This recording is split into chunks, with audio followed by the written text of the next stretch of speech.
What's up, Sports Wars? It's Jeremy coming to you with another video, and today we're talking about ESPN finally getting into the Deshaun Watson controversy. This is the Social Justice Advocate Network right here, and now they are finally talking about this story.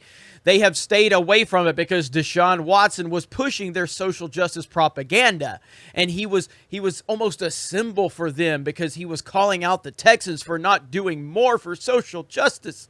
And now he has been accused of, was it 14, 16 women now? Up to 16 women have accused him of inappropriate behavior, we'll just call it that. And ESPN doesn't want to talk about that, yet they wanted to push the believe all women nonsense, but I guess you don't believe all women when it's up to 16 when it goes against someone who spews your social justice nonsense. Yet here we are now. They're finally having to address it. And of course, Molly, the most annoying person on the network, wants to use this as an opportunity to say, this is where the NFL can talk about how they respect women. Show us you respect women.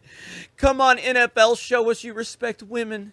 It is so funny to watch this all play out. It's so funny to watch them eat themselves alive. I love it so much. Here we go. Let's listen to what Molly has to say. NFL spokesperson Brian McCarthy said last week that the matter is under review pertaining to the league's personal conduct policy, and the Texans said in a statement that they would stay in close contact with the NFL during its investigation. Stephen A., before I kick things off to you, let me just say this quickly here. Sure. So I've been in sports since 2006. Before I came to ESPN, I don't know, I've been here 5 or 6 years now. I was at NFL Network for about 4 years. Huge NFL fan, followed it very closely all along. Mm-hmm. Given the seriousness and quantity of these allegations, we're talking 14 lawsuits, 24 total claims, we're only 10 days in. I personally, as a woman, would like to hear more from the NFL. The matter is under review is just simply not enough. Thank you, Molly. Thank you for clarifying and confirming to us that you are a woman. Thank you so much. That was so brave and stunning. I don't know how difficult it was for you, but I am inspired. Thank you, Molly. That was very stunning and brave. I understand it is too early for findings. I understand there's a process, but based on the history, you need to show us that there's a real process taking place, a real investigation, some transparency, that you take these matters seriously. We've discussed this before. Wait a minute. A real investigation? Now we're interested in investigation? Now we're interested in due process? What about believe all women? What about believe all 16 women? Suddenly now you want due process? I don't remember you asking for due process in other situations. Now you want to see due process? It's amazing how these people just continue to expose their hypocrisy. Years ago, the NFL brought in Lisa Friel and other women and created a committee. I mean, are these just talking points or are these actual resources to address this behavior? This happened after the NFL failed women with the Ray Rice situation. Failed women. They failed women.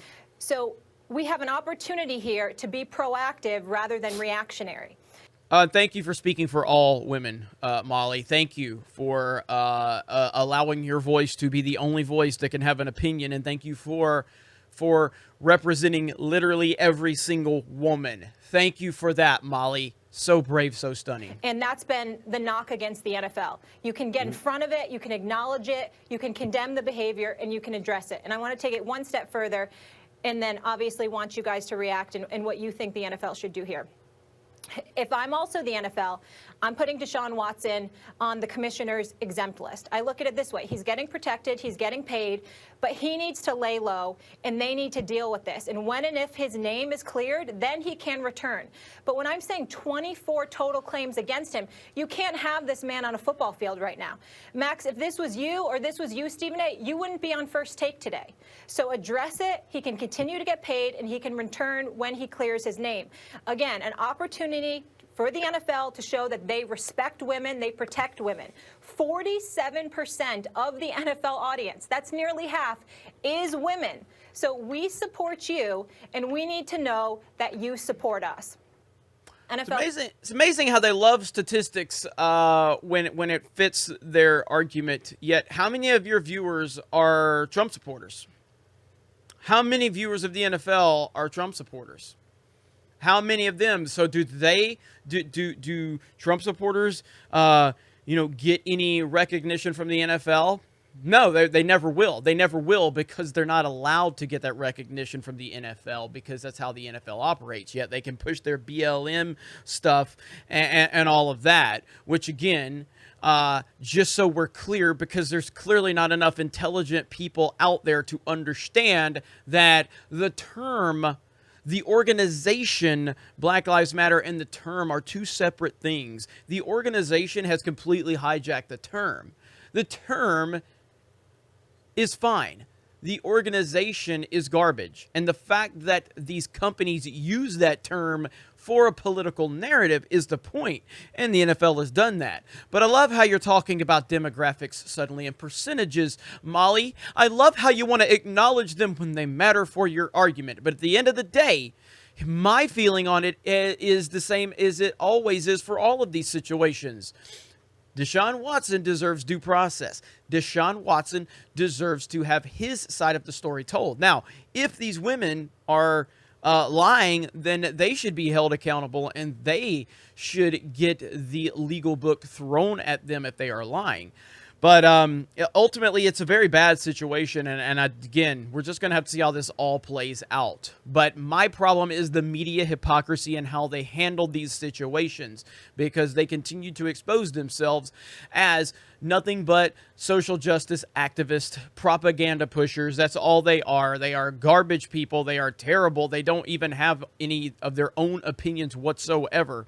And it's just ridiculous for them to make the statement that this is an opportunity for the NFL to show that they respect women. It's such a nonsensical take. But what do you expect from ESPN? They are caught in a bind now, because they have Deshaun Watson, a social justice hero, and now they have the believe all women bullshit that they've been pushing, and you got, 16 women accusing him of inappropriate behavior.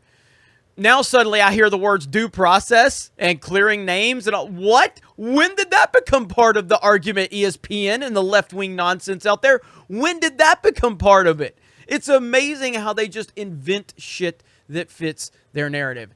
Either way, thank you guys for the support. We appreciate it. Thank you for everything. We haven't been making a ton of videos over here. We've been so busy trying to put some focus in over here. Obviously main channel, Twitch channel, website, Gaming with Geeks, Geeks and Gamers Live, Park Hoppin', my personal channel, which I haven't even made a lot of videos for lately because I've been so busy.